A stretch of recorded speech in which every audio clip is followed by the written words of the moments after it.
Michael Pinter. I teach you how to flip houses, or if you're already doing it, how to do it bigger. I'm on the West Trail right here today. Much harder climb than the East Trail. Much higher too. You can see the East Trail down there. There's the Hollywood sign. Downtown LA, Century City. Basically the entire Los Angeles right here. It's amazing. On top of the mountains that make the valley. On the other side of the mountain is the valley. So Irvine, not Irvine, sorry. What the hell's in the valley? Losing my marbles here, but all the cities that are in the valley. Sorry.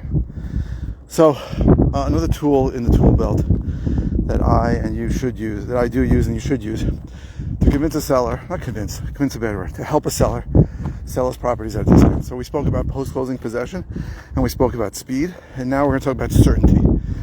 So it's a little different in New York than other places, so I'm going to do both. So in New York, when I go to contract, I have no contingencies whatsoever. So I basically tell them when I go to contract, I cannot get out of the contract.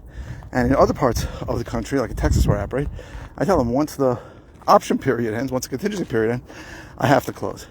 So the point of saying this is that many sellers, not many, but sellers that are going to sell you at a discount have had a bad experience with a retail buyer flaking out at them at the last minute. In New York, where the process takes much longer, somebody can jerk you around for 3 to 4 months. Now, I was in the mortgage business at the same company for 17 years, and I will tell people, during that time, plenty of people ask me to just give them a denial for a mortgage. It's very easy to deny someone for a mortgage. Documentation expires every 30 days, so the guy, and nobody sends their documentation every 30 days. They just update it at the end when they're ready to close. So it's very easy to deny, and people have had bad experience. I bought houses from people who knew they were going to take a haircut when they sold it to me, but they wanted to know that I was going to close, and I couldn't jerk them around for a while. So you have to bring that up, talk about the certainty. If it's an area where, if you're operating under a contingency basis where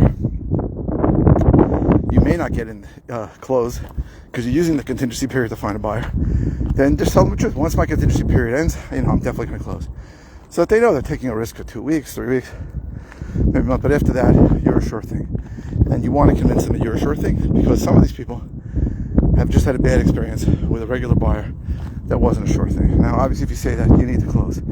So you need to be able to close. So if you personally don't have the funds to close, partner with somebody who can close. Now, if you're getting something under contract, you think you're going to wholesale, you should be very confident closing on it because you have it at enough of a discount to do that. So make sure your numbers are right. Don't put things on the contract that you're not going to close on it. Don't screw sellers over, ever. Be straight with them. Well, that's a whole other discussion about why you should be straight with them back. But certainty is a big, big selling point. So there are plenty of people who will